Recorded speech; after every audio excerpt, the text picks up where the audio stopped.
രണ്ടുപേരും സാട്ടയും വന്നു സാധിക്കും. സാട്ട എന്ന് പറയുന്നത് തമിഴ് ബേസ്ഡ് ഒരു സംഭവമാണ്.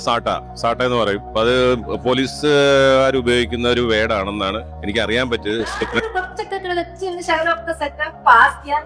തനി മമ്മൂക്കയാണ് കേട്ടോ. അത് ഞാൻ പലപ്പോഴും ഭാസ്കറിനോട് പറയാറുള്ളതാണ്. അതുപോലെ ഇതിന്റെ സ്ക്രിപ്റ്റ് എഴുതിയിരിക്കുന്നത് ശ്യാം ബാബു ആണ്. ഇതിന്റെ ഡയറക്ടർ മധു ആർപിള്ളെ. ഇവരെല്ലാവരും എനിക്ക് പുതിയ ആൾക്കാരാണ്. പക്ഷെ ഇവിടെ വന്ന് കണ്ടു കഴിഞ്ഞപ്പോഴാണ് ഇതിന്റെ സ്ക്രിപ്റ്റ് റൈറ്റർ എന്നോടൊപ്പം റിപ്പോർട്ട് ചാനലിൽ വർക്ക് ചെയ്തിട്ടുള്ള ആളാണെന്ന് മനസ്സിലായത്. എനിക്ക് മനസ്സിലായില്ല അദ്ദേഹത്തെ കണ്ടപ്പോ. അപ്പോ അദ്ദേഹത്തിന്റെ ഒരു റിയൽ സ്റ്റോറി, അദ്ദേഹം വേറൊരു ചാനൽ വർക്ക് ചെയ്ത സമയത്ത്, ഐ തിങ്ക് മീഡിയ വണ്ണാന്ന് തോന്നുന്നു, ആ സമയത്ത് തമിഴ്നാട്ടിൽ വർക്ക് ചെയ്തോണ്ടിരുന്നപ്പോൾ ഉണ്ടായ ഒരു റിയൽ ഇൻസിഡന്റിനെ അതിന്റെ ബേസിലാണ് ഈ ഒരു ചിത്രം, അതിന്റെ കഥ വന്നത്. അതിനുശേഷം മധു ആർപിള്ളയിലേക്ക് എത്തുന്നു, പിന്നീട് അഷ്കറിലേക്ക്, പ്രൊഡ്യൂസേഴ്സിലേക്കൊക്കെ എത്തുകയാണ്. അങ്ങനെ അവസാനം നമ്മൾ ഈ അയ്യപ്പ മോളിലെ പൂജാ ചടങ്ങ് വരെ എത്തി. അപ്പൊ ഇനി ഈ ചടങ്ങിൽ നിന്നും വിജയത്തിന്റെ ഒരു നല്ലൊരു ദിവസം കൂടെ നമുക്ക് ആഘോഷിക്കാൻ ഇടവരുത്തെ ഇതേ ഹാളിൽ വെച്ചിട്ട്. അപ്പൊ ഏതായാലും നമുക്ക് ആ ഒരു പ്രൊഡ്യൂസർ വരുന്നത് വരെ നമുക്ക് മറ്റു കാര്യങ്ങളിലേക്ക് സംസാരിക്കാം. നമ്മുടെ ഡയറക്ടറിനെ ഒന്ന് വിളിക്കുകയാണ് വേദിയിലേക്ക്. ജസ്റ്റ് ഒന്ന് എന്താണ്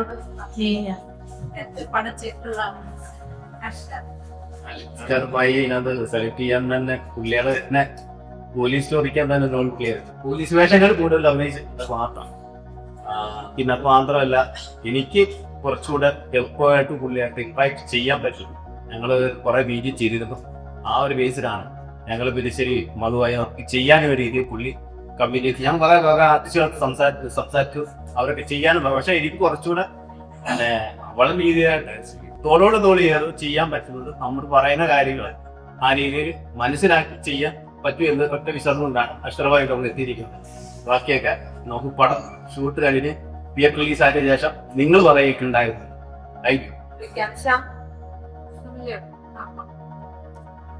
ഷാമിക്ക കഥയാണിത്, റിയൽ സ്റ്റോറിയാണ്. അപ്പൊ എത്രമാത്രം റിയലായി ഈ കഥ ചെയ്യാൻ സാധിക്കും? പേര് ശ്യാമാണ്. ആ ശ്യാമ എന്ന് പറയുന്ന ക്രൈം റിപ്പോർട്ടാണ്. 16 കൊല്ലം ഞാൻ ഫീൽഡിലായിരുന്നു. ഏഷ്യാനെറ്റ് വഴി മിക്കവാറും ചാനലിൽ ഞാൻ വർക്ക് ചെയ്തിട്ടുണ്ട്. അപ്പോ മേടത്തെ ചെറുതായിട്ട് തിരുത്തിയാണ്. സാറ്റയല്ല, സാട്ട. സാട്ട എന്നാണ്. അതായത്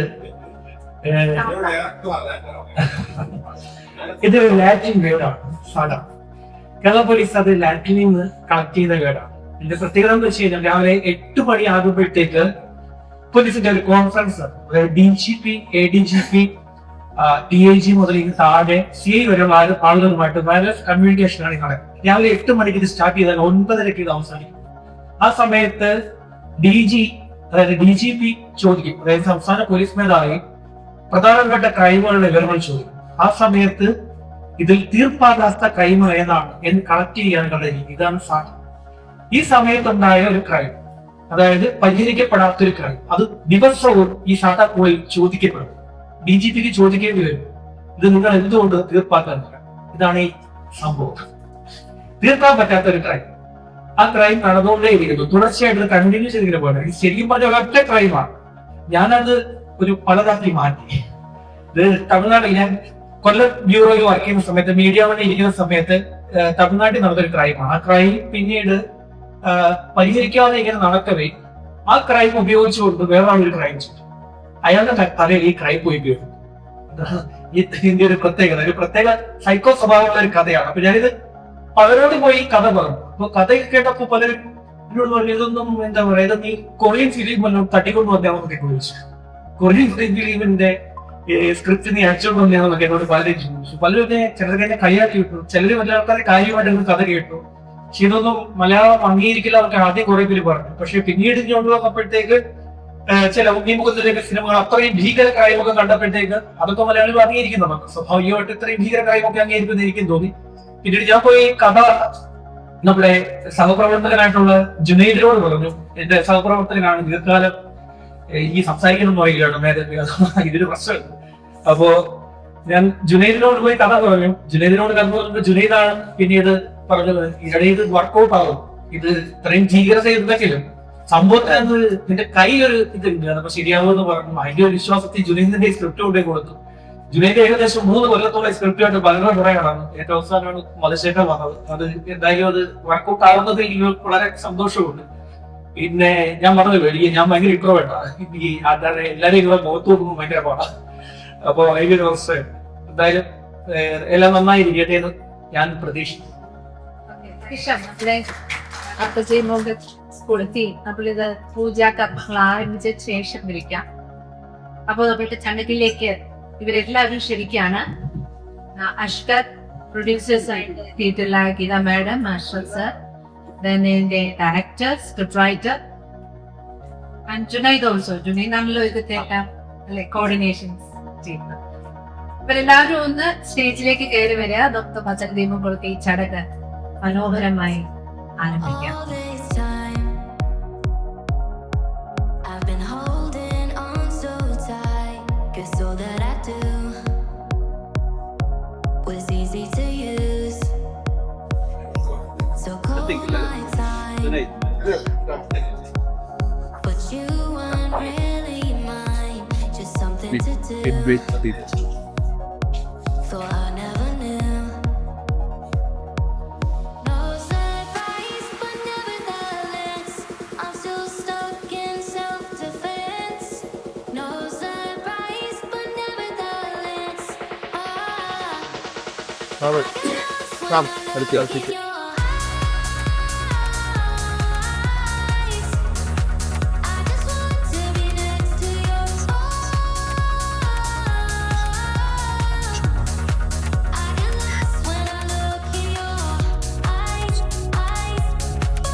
നമ്മുടെ പ്രൊഡ്യൂസേഴ്സ് ഒക്കെ അപ്പൊ നമ്മുടെ പുതിയ മലയാള സിനിമയുടെ ലോകത്തേക്ക് ഒരു പുതിയ ലേഡി പ്രൊഡ്യൂസറെ കൂടെ കിട്ടിയിരിക്കുകയാണ്.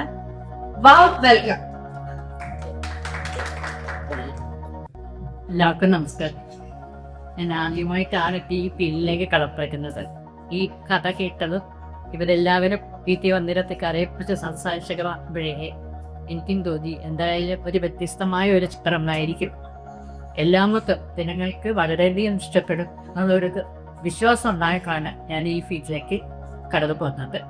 അതെ, ഇത്രയും നന്നായിട്ട് തന്നെ കുട്ടികൾക്ക് കൊണ്ടുപോകാനും എല്ലാത്തിനും തീർച്ച ജബ്ദ ഉണ്ടാക്കാൻ സമയം പ്രാർത്ഥിച്ചു. മലയാള സിനിമയിലെ പ്രതിസന്ധികളെ പറ്റിയൊക്കെ ആരെങ്കിലും പറഞ്ഞിരുന്നായിരുന്നോ? പ്രത്യേകിച്ച് പ്രൊഡ്യൂസേഴ്സിന് ഒരു സിനിമ പേടിപ്പിക്കണ്ടാണ്. അപ്പൊ നല്ല ധൈര്യമുള്ള ഒരു മിടുക്കിയായിട്ടുള്ള ഒരു പ്രൊഡ്യൂസറാണ് നമുക്ക് കിട്ടിയിരിക്കുന്നത്. Thank you so much. അങ്ങനെയുള്ളവരാണ് മലയാള സിനിമയ്ക്ക് ആവശ്യം. ഏത് പ്രതിസന്ധി വന്നാലും നമ്മൾ മലയാള സിനിമ ഇന്നേ വരെ തലകുലിച്ചു കൊടുത്തിട്ടില്ല, ഉയർന്നു നിന്നിട്ടേ ഉള്ളൂ മാഡം. അപ്പൊ അതുകൊണ്ട് നമുക്ക് ധൈര്യമായിട്ട് ഈ ചിത്രത്തെയും മകൻ തന്നെ ചെയ്ത് തീർക്കാൻ പറ്റും. ദൈവം എന്നെ അനുഗ്രഹിക്കട്ടെ. Next please. എല്ലാവരുടെ ആശംസ നേരുന്നു. എന്തായാലും ഈ ഒരു സബ്ജക്റ്റും ഈ ഒരു പ്രൊജക്റ്റുമായി തെറ്റാൻ ആശംസ. ഇനി നമ്മളുടെ നായകൻ അഷ്കർ. അഷ്കറിന്റെ വീട്ടിൽ ഒരു പോലീസ് സ്റ്റോറിയാണ്. അപ്പൊ ഈ പോലീസ് സ്റ്റോറി കേട്ടപ്പോൾ എന്ത് തോന്നി, എങ്ങനെയായിരിക്കും ഇത് അവതരിപ്പിക്കുക, ഇതെല്ലാം അഷ്കർ നമ്മളോട് ഷെയർ. നമസ്കാരം. എല്ലാ മാധ്യമപ്രവർത്തകർക്കും എല്ലാവർക്കും നന്ദി. എല്ലാവരും കാണാൻ പറ്റില്ല. ഇങ്ങനൊരു ഫംഗ്ഷനിൽ നിങ്ങൾ എത്തിപ്പെട്ടതിന് ഒരുപാട് നന്ദി. ഈ സാക്ക അതിനൊരു പ്രശ്നമായ ടൈറ്റിൽ ഇപ്പൊ സാറ്റ എന്ന് പറഞ്ഞ ഓരോ സ്റ്റേറ്റ് ആണ്. തമിഴിൽ നിന്ന് സാറ്റ എന്ന് പറയും, സാറ്റ എന്ന് പറയും, സാറ്റ സാറ്റ എന്താ ചോദിച്ചോണ്ടിരിക്കും. ഇങ്ങനെ സംഭവം പോകും. ഡയറക്ടർ ചെറിയ മനസ്സിലാകുമ്പോൾ സാറ്റ എന്ന് പറയുന്നത് സാറ്റ തൊട്ടിയാണ്. അദ്ദേഹത്തിന് പറഞ്ഞത് ഇപ്പൊ നമ്മുടെ സ്ക്രിപ്റ്റ് റൈറ്റർ അദ്ദേഹം പറഞ്ഞു തന്നെ അതിന്റെ ഡീറ്റെയിൽസ് ആട്ട എന്നാണ്. പിന്നെ ഈ സ്ക്രിപ്റ്റ് ആയിട്ട് പല പ്രാവശ്യം ഞങ്ങൾ ഡിസ്കസ് ചെയ്തിരുന്നു. ഡയറക്ടറും എന്നോട് ഒരുപാട് പ്രാവശ്യം സംസാരിച്ചു. ഞാൻ അതിനുശേഷം അമ്മയുടെ വീട്ടിൽ പോയി കാര്യം സംസാരിച്ചു. അതുപോലെ തന്നെ എല്ലാം ഓക്കെ പറഞ്ഞു. അതായത് ഒരു വ്യത്യസ്തതയുള്ള ക്യാരക്ടറാണ് ഇത്. പോലീസ് മാത്രമല്ല, ഗെറ്റപ്പ് അങ്ങനെ ഒരു പ്ലാൻ ആണ്. 2 ഗെറ്റപ്പിലാണ് പ്ലാൻ ചെയ്തിരിക്കുന്നത്. ഇതൊക്കെ അല്ല, 2 ഗെറ്റപ്പാണ് അല്ലേ. അപ്പൊ എല്ലാവരും ചിത്രം റിലീസാകാൻ വേണ്ടി പ്രാർത്ഥിക്കുക, റിലീസ് ആകുന്നവരെ പ്രാർത്ഥിക്കുക, റിലീസ് ആയി കഴിഞ്ഞ് കണ്ട് വിജയിപ്പിക്കുക. നിങ്ങളുടെ എല്ലാവരുടെയും അനുഗ്രഹം ഉണ്ടായിരിക്കണം. Thank you Manju. വേറെ ആർട്ടിസ്റ്റുകൾ ഫൈനൽ ചെയ്തിട്ടില്ല. ആർട്ടിസ്റ്റുകളെല്ലാം ഫൈനലാകാത്തതുകൊണ്ടാണ് അവരാരും ഞങ്ങൾ പേര് വെക്കാത്തത് ഒന്നും. അപ്പൊ അഷ്കസ്തോടെ ഡേറ്റ് മാത്രമേ കിട്ടിയിട്ടുള്ളതാണ്. അങ്ങനെ ആർട്ടിസ്റ്റുകളെ എല്ലാവരും അത് സംസാരിക്കും. ഓരോ ക്യാരക്ടർ സെറ്റായിക്കൊണ്ടിരിക്കും. അപ്പൊ ഇതില് മികച്ച താരങ്ങൾ പങ്കുചേരേണ്ട നമ്മുടെ സാട്ടയിലേക്ക്. സാട്ട ഒരു ഗംഭീര വിജയമായി അല്ലെ, നല്ല രീതിയിലേക്ക് പ്രൊഡക്ഷനിലേക്ക് കടക്കാൻ സാധിക്കുന്നത്. എസ്പെഷ്യലി എനിക്ക് ഹീറോമാനം ഉള്ളതുകൊണ്ടാണ് ഞാനത് പ്രത്യേകം പറയും. അപ്പൊ ഇങ്ങനെ ഒരു ലേഡി പ്രീസ് കിട്ടിയല്ലോ, എനിക്ക് ഭയങ്കര ഒരു എനർജി, സ്പെഷ്യൽ എനർജി.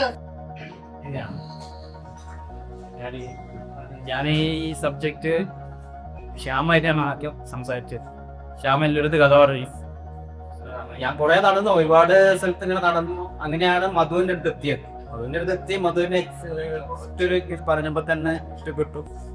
പിന്നെ എല്ലാം ഫസ്റ്റ് 5 പോയി 3 കൊല്ലം ഇതിന്റെ പുറകെ നടന്നു. 3 വർഷത്തോളം ഇതിന്റെ പുറകായിട്ടാണ് എനിക്ക് ഇവിടെ പേര് എത്തിയിരിക്കുന്നത്. ഇനി അങ്ങോട്ടേക്കുള്ള കാര്യങ്ങളും നിങ്ങളെല്ലാവരുടെയും സപ്പോർട്ട് വേണം. അപ്പം അല്ലെങ്കിൽ മഴ ഇങ്ങനെ നോക്കിയിട്ടാണ് ഇതിന്റെ ഷൂട്ടും കാര്യങ്ങളും. ഇപ്പൊ മഴ അവസരമാകുമ്പോൾ ഷൂട്ട് എടുത്തത്. മഴയുടെ കാര്യങ്ങളൊക്കെ നോക്കിയിട്ടാണ് നമ്മൾ ഷൂട്ടിലേക്ക് തുടങ്ങുക. ഇനി എല്ലാവരുടെയും സപ്പോർട്ട് ഇല്ല.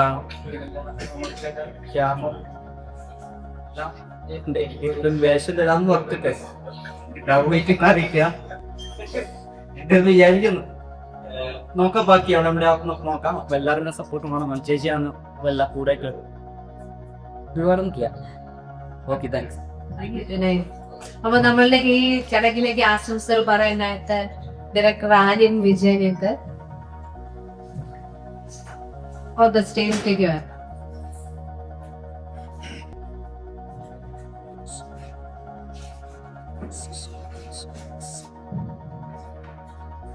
ഹായ്, എല്ലാവർക്കും നമസ്കാരം. പെട്ടെന്ന് ആശംസ സർപ്രൈസ് ആയി പോയി. ഫസ്റ്റ് ഓഫ് ഓൾ ഞാൻ എന്നെ കുറിച്ച് പറയാം. മലയാളത്തിൽ കൊച്ചുപാട് ചെയ്തിട്ടുണ്ട്. 916 കുഞ്ഞൂട്ടൻ നമ്മൾ ഗിന്നസ് റെക്കോർഡ് നായകനായി പോവുകയായിരുന്നു. അത് ഇപ്പോ സെക്കൻഡ് പ്രോജക്റ്റിന്റെ വർക്കിലാണ്.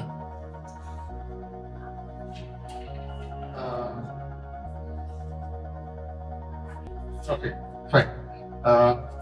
സാറ്റ അല്ലേ? സാറ്റ ഞങ്ങളുടെ വന്നപ്പോ തന്നെ നോട്ട് ചോദിച്ചതാണ് സാറ്റ എന്താണെന്ന് തോന്നുന്നു. ഇപ്പൊ വിശദമായി, അടിപൊളി. എനിവേ, എല്ലാ ടീമിലുള്ള എല്ലാവർക്കും ഒരുപാട് പുതുമുഖങ്ങളുണ്ട്. എല്ലാവർക്കും പ്രൊഡ്യൂസേഴ്സ് ആയാലും എല്ലാവർക്കും എന്റെ ഹൃദയം തന്നെ ആശംസകൾ. ഞാൻ 2 വാക്ക് അഷ്കറിനെ കുറിച്ച് പറയാൻ ആഗ്രഹിക്കാം. Only 2 words. അഷ്കർ എന്താണെന്ന് ഞങ്ങൾ തമ്മിലുള്ള ബന്ധം 10-15 വർഷമായി തുടങ്ങിയിട്ട്. തമിഴ് ഇൻഡസ്ട്രിയിൽ വർക്ക് ചെയ്ത് സ്റ്റാർട്ട് ചെയ്തതാണ് ബന്ധം. 2 പടം ഞങ്ങൾ ഒരുമിച്ച് വർക്ക് ചെയ്തിട്ടുണ്ട് തമിഴില്. അന്ന് ഞാൻ അഷ്കറിനെ നോട്ടീസ് ചെയ്തതാണ്. ഒരു ക്യാരക്ടർ കൊടുക്കുമ്പോ അതിനുള്ളിലേക്ക് ഡീപ്പായിട്ട് ആണ് എത്തുന്നുണ്ട്. ആ ക്യാരക്ടർ ഡീപ്പായിട്ട് എത്തി നമുക്കിത് ഇങ്ങനെ ആയാലും എങ്ങനെയായിരിക്കും, ഇതിന് ഇങ്ങനെ ചെയ്തോട്ടെ എന്നുള്ള ആ ഒരു ഫയർ ഉണ്ടല്ലോ, അത് അഷ്കറിലുണ്ട്. സത്യം പറഞ്ഞ അഷ്കറിന് നല്ല രീതിയിൽ യൂസ് ചെയ്യാനായിരുന്നു. തീർച്ചയായിട്ടും ഒരു മുതൽക്കൂട്ട് തന്നെയാണ് അഷ്കർ. അത് 100% ഞാൻ പറയാതെ. പിന്നെ ഉടനെ ഞങ്ങൾ തമ്മിലൊരു പ്രോജക്റ്റ് ഉണ്ട്, അതുണ്ടാവും. അത് ഞാൻ ഇവിടെ പറയാം. Thank you so much. Thank you. എല്ലാവർക്കും എന്റെ ഹൃദയം ആശംസകൾ. നമ്മുടെ ഒരു പ്രൊഡ്യൂസർ ഷെരീഫ് സാർ എത്തിയിട്ടുണ്ട്. സാർ ഞങ്ങളിവിടെ കരഞ്ഞോട് തോന്നി കുറേ നേരം നിങ്ങൾ കാത്തിരുന്നു. അപ്പോൾ PA ബസ്സിനൊക്കെ ഒത്തിരി പരിപാടിയിലേക്ക് ഉള്ളത് കൊണ്ട് നമ്മൾ ജസ്റ്റ് ഒന്ന് തുടങ്ങി. ട്രാഫിക് കൊഞ്ചം ജാസ്തിയാക്കാൻ. ഓക്കെ, സംസാരിക്കുന്നത് നമ്മുടെ പടത്തിന്റെ പ്രൊഡ്യൂസർ മാത്രമല്ല, അതിൽ ട്വിസ്റ്റാണ്, വില്ലൻ കൂടിയാണ്. പറയാൻ പാടില്ല എന്റെ ഡയറക്ടറെ. അതൊക്കെ ചുമ്മാ പറഞ്ഞ കണ്ടൊരു വിഷൻ ചുപ്പട്ടതൊക്കെ തോന്നുന്നു. ഓക്കെ, അപ്പൊ ഇത് ചടങ്ങുകൾ കണക്ട് ചെയ്യാണ്. മിസ്റ്റർ സാബു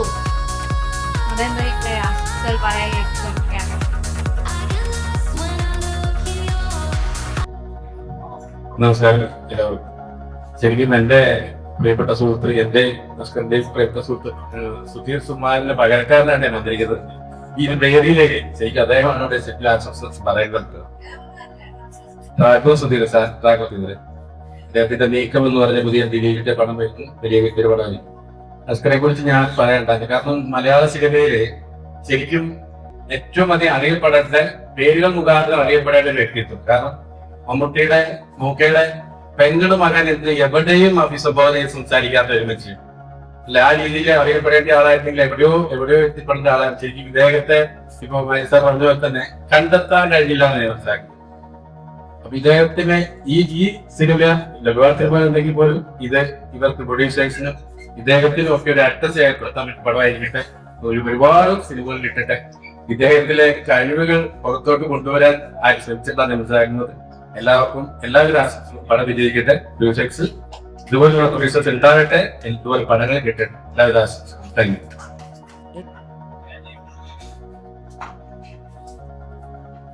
നമ്മളോടൊപ്പം ചടക്കി പങ്കെടുക്കാനെത്തിയിരിക്കുന്ന ഡയറക്ടർ ബിനോഷിനെ കൂടെ വേദിയിലേക്ക് ക്ഷണിക്കാം.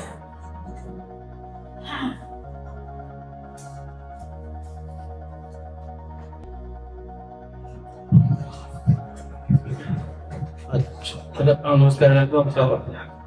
അച്ചൊരു മൂവിയാണ് ദിവസം നാച്ചുറൽസ് ഒരു 3-4 ദിവസം മുമ്പ് എനിക്ക് അയച്ചത് വാട്സപ്പിൽ സത്തോട്ട. ഞാൻ ശ്രദ്ധിച്ചിട്ടില്ല, ഡ്രൈവിംഗിലായിരുന്നു. ഒരു അരമണിക്കൂർ കഴിഞ്ഞിട്ട് ഞാൻ അവനെ വിളിച്ചു. അച്ഛൻ എന്താണ് എപ്പോഴാണോ ഇത് നോക്കിയിട്ടില്ല, പോസ്റ്റർ നോക്കിയിട്ടില്ല. നിങ്ങളെ ഫ്രണ്ട്ഷിപ്പിലായിരുന്നു വിളിക്കുക. ആ പട്ടി അറിയുമോ? ഫ്രണ്ട്ഷിപ്പ് ഒരു 20 വർഷം മുമ്പായി. പണ്ടും അച്ഛനും വേറെ പറ്റിയത് നമുക്കത് പങ്കെടുക്കാൻ പോകുന്ന ലേബൽ എവിടെയും കിട്ടിയിരുന്നില്ല. കാരണം നമുക്ക് പല പറയുന്ന ആ രൂപം ആ സമയം കിട്ടിയിട്ടില്ല. ഞാൻ ദുഃഖത്തിലൂടെ വർക്ക് ചെയ്ത ആളാണ്. ഈ 2 ലക്ഷം പച്ചക്കറി എന്ന് പറഞ്ഞ പടത്തിന്റെ അസോസിയേറ്റ്, അതുപോലെ തന്നെ രാജു രവി, സിമപ്പാട്, അന്വേഷണമൊക്കെ അസോസിയേറ്റ് ചെയ്തിട്ടുള്ളതാണ്. ഞാന് ഒരു പടം ഓൾറെഡി 10 മാസം നമ്മൾ ഷൂട്ട് എല്ലാ പരിപാടികളും കഴിഞ്ഞിട്ടുള്ളൂ. കഴിഞ്ഞിട്ടുണ്ട്. അച്ഛൻ അത് വേഷം ചെയ്യുന്നുണ്ട്. വേഷം എന്ന് പറഞ്ഞു കഴിഞ്ഞാൽ കണ്ടിട്ടില്ലാത്ത നെഗറ്റീവ് ക്യാരക്ടറാക്കാന്ന് വരുന്നത് അച്ഛനെ ഉപയോഗിക്കാൻ പറ്റുമെന്ന് വിചാരിക്കുന്നു. ഞങ്ങൾ ഒരുപാട് വർഷത്തെ ബന്ധമുണ്ട്. അതുപോലെ ഈ പടവും നല്ലൊരു ഹിറ്റാവട്ടെ പ്രതീക്ഷിക്കുന്നു. കാരണം പ്രൊഡ്യൂസേഴ്സ് നിർബന്ധമുള്ളൂ. ബസ്സിന് കിട്ടാൻ വളരെ നമ്മളാരെങ്കിലും തിരിഞ്ഞ് നടന്ന് ഒരെണ്ണം ഒപ്പിച്ച് വന്ന് അത് വിജയിച്ചാലേ അടുത്ത പടം ഉണ്ടാവും. 25 വർഷത്തെ എക്സ്പീരിയൻസ് കൊണ്ട് പറയുന്നതാണ്. ഹിറ്റ് പടങ്ങളുണ്ടെങ്കിലും ഹിറ്റ് ഡയറക്ടേഴ്സിനെതിരെ പ്രൊഡ്യൂസേഴ്സ് ഉള്ളു. നമ്മള് കഷ്ടപ്പെടുന്നതിന്റെ ഫലം ഇതിനുണ്ടാവില്ല. കേരള പ്രൊഡ്യൂസേഴ്സിനും ഡയറക്ടേഴ്സിനൊക്കെ ആശംസകൾ നേരുന്നു. അത് ഞാൻ നമസ്കാരം. പിന്നെ നമുക്കെല്ലാവർക്കും അഷ്കർ ഭായി ഇത്ര വലിയ ബുദ്ധിമുട്ടി വിളിക്കട്ടല്ലേ? അച്ചു എന്താ കണക്റ്റഡ് ആണ്. ബെന്നി ചേട്ടാ, ബെന്നി ആശംസ. ബെന്നി ചേട്ടൻ എവിടെ ഉണ്ടോ? ഹലോ, ഇല്ല. ഓക്കെ, ബെന്നി ചേട്ടൻ ഉണ്ടായെങ്കിൽ ബെന്നി ആശംസ എന്നാണ് അദ്ദേഹം നമ്മുടെ നടസ്യവും ഒരു ആശംസ പറയും. കാര്യങ്ങള് ഒക്കെയാണ്. അതിനു വേണ്ടിയിട്ടുള്ള എല്ലാ കാര്യങ്ങളും മനോഹരമായി വളരെ സ്മൂത്തായി ആണ് നിനക്കത്തെ പ്രാർത്ഥിക്കുകയാണ്. ഇവിടെ വന്നിരിക്കുന്ന എല്ലാവരും, especially media president, thank you so much. ചെറിയ പ്രാർത്ഥിച്ചൊക്കെ സെറ്റ് ചെയ്തിട്ട് അവരും കഴിച്ചു മടങ്ങുക.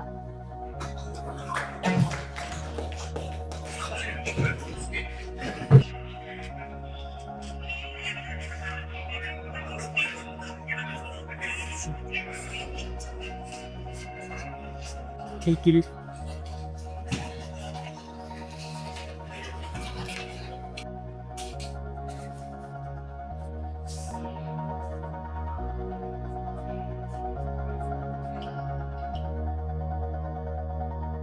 All this time,